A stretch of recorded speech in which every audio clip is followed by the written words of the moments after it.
Hello students, अस्सलाम वालेकुम। मैं हूं AD Sagar, your physics teacher. Students, आज के लेक्चर में हम डिस्कस करेंगे inelastic collision in one dimension.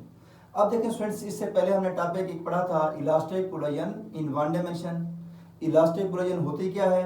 जिस कोलिजन में kinetic energy and momentum both are conserved. ठीक हो गया, हमने वन डायमेंशन उसकी पढ़ी थी, वन डायमेंशनल मोशन पढ़ी थी। अब हमारे पास क्या है students? In elastic collision in one dimension.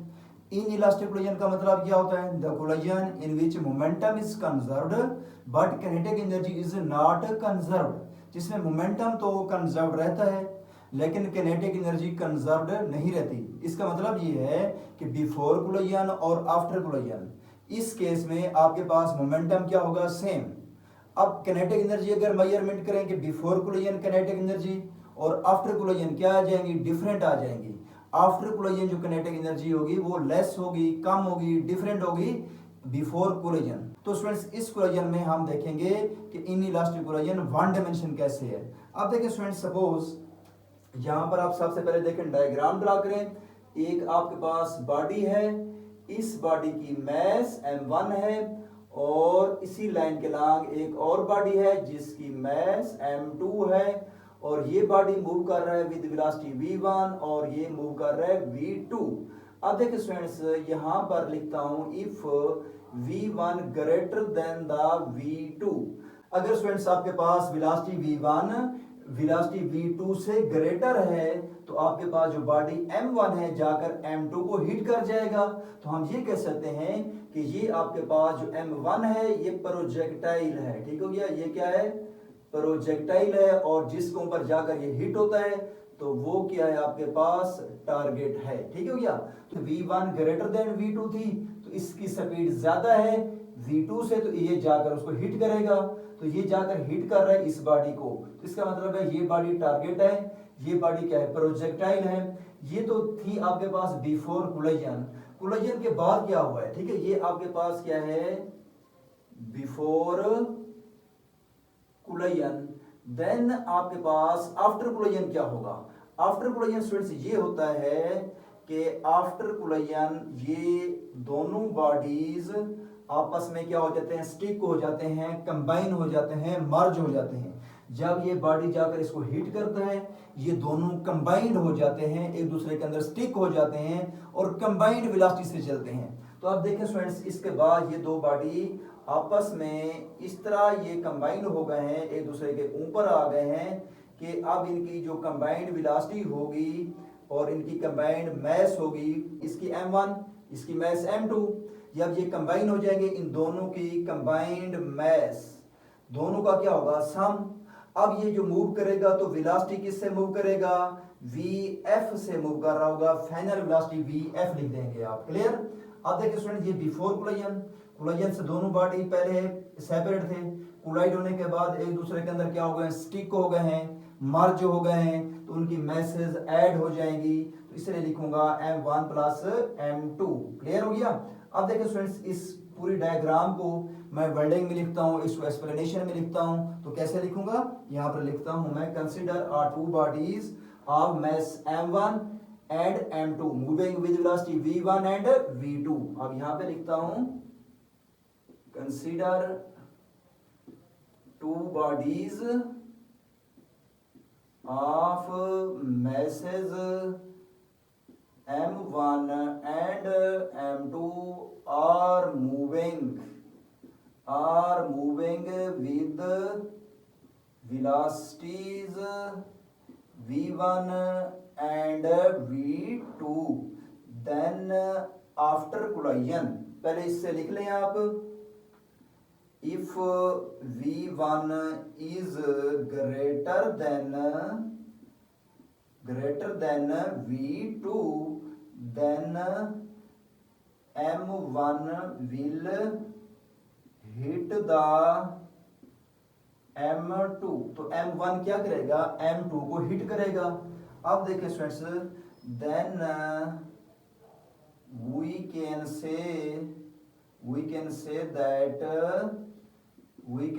that ये आपके पास क्या लिखा हुआ है? we can say that m1 is a projectile आपके पास m1 मैस क्या है, प्रोजेक्टाइल है, and body of mess m2 जो कि लिखा था मैंने वो टारगेट है, m2 is target. Okay, m2 target हो गया।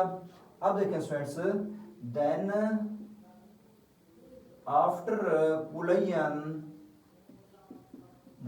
collision both bodies are stick to each other and move with combined velocity क्या हो जाएगी, vf, and combined mass m1 plus m2, and in दोनों की जो mass कंबाइन हो जाएगी m1 plus m2 हो जाएगी, combined mass m1 plus m2। ठीक हो गया स्टूडेंट, जो कि डायग्राम में मैंने लिखा, जो आपको बताया वही पैराग्राफ की फॉर्म में लिख दिया मैंने। अब इसके ऊपर क्या करता हूँ students, law of conservation of momentum apply करता हूँ, क्योंकि law of conservation of energy को तो इन इलास्टिक कोलिजन सेटिस्फाइड नहीं करता, लेकिन law of conservation of momentum को सेटिस्फाई करता है। तो यहाँ पे अप्लाई करूंगा, according to law of conservation of momentum. आप देखिए students, according to law of conservation of momentum क्या कहता है law of conservation of momentum, ये कहता है कि total momentum before collision is equal to total momentum after collision. तो यहां पर मैं लिखूंगा students, total momentum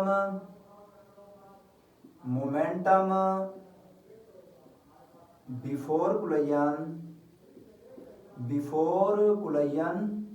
is equal to total momentum after collision। Okay, अब देखिए students, total momentum after collision. अब आप क्या लिखेंगे, टोटल मोमेंटम बिफोर कोलिजन क्या है, m1v1 प्लस इसका क्या है m2v2 is equal to total momentum after collision. दोनों बॉडी स्टिक हो गए, कंबाइन हो गए, सिंगल बॉडी बन गई है और दोनों की मैस ऐड हो गई है।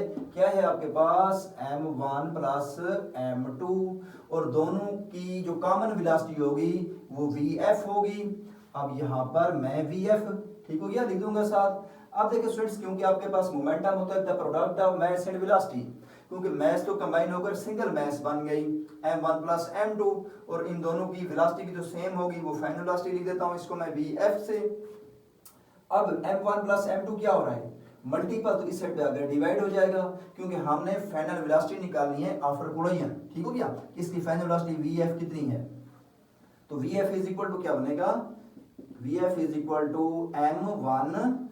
v1 प्लस m2 v2 लिख देंगे। और यहां पर देखें students, m1 plus m2 multiple हो रहा है तो दूसरी साइड पे जाकर डिवाइड हो जाएगा, तो ये आपके पास m1 प्लस m2 आ जाएगा। क्लियर हो गया। अब देखें स्टूडेंट्स, m1 प्लस m2 क्या हो रहा है, इसके ऊपर डिवाइड हो रहा है। अब देखें स्टूडेंट्स, अगर ये कहते हैं स्पेशल केस कि अगर आपके पास ये जो बॉडी सेकंड बॉडी है एट रेस्ट पर हो, अब यहां पे लिखता हूं इन स्पेशल केस, अगर ऐसा कोई न्यूमेरिकल गिवन हो इन इलास्टिक कोलिजन का और वो बताता है कि सेकंड बॉडी एट रेस्ट में हो, तो v2 की जगह पर 0 पुट कर देना है, क्योंकि जब सेकंड बॉडी m2 रेस्ट पर होगा वेलोसिटी v2 क्या होगी 0। तो आप लिखेंगे इनके in special case if second body of mass, जिसकी मैस क्या है m2 है, इज एट रेस्ट, तो उस केस में v2 भी क्या हो जाएगा, मैस m2 की वेलोसिटी v2 वो 0 हो जाएगी। तो ये आपके पास इक्वेशन क्या बनेगी, vf is equal to m1 v1 over क्या हो जाएगा m1 प्लस m2, क्योंकि v2 की जगह पर 0 पुट करोगे, 0 मल्टीपल ये 0 हो जाएगा, तो m1 v1 over m1 plus m2 आ जाता है।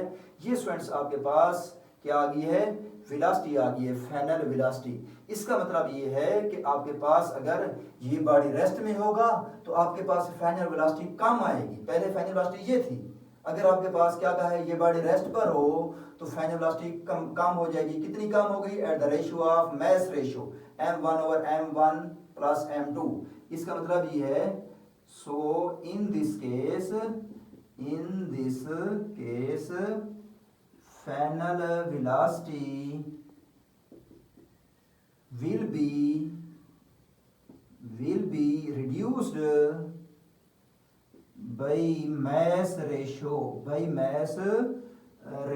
कितनी mass ratio गिवन है आपको? m1/m1 प्लस m2 से। क्लियर हो गया? ये था स्टूडेंट्स आपके पास आज का topic, in elastic collision in one dimension. Clear हो गया? ओके स्टूडेंट्स, अल्लाह हाफिज।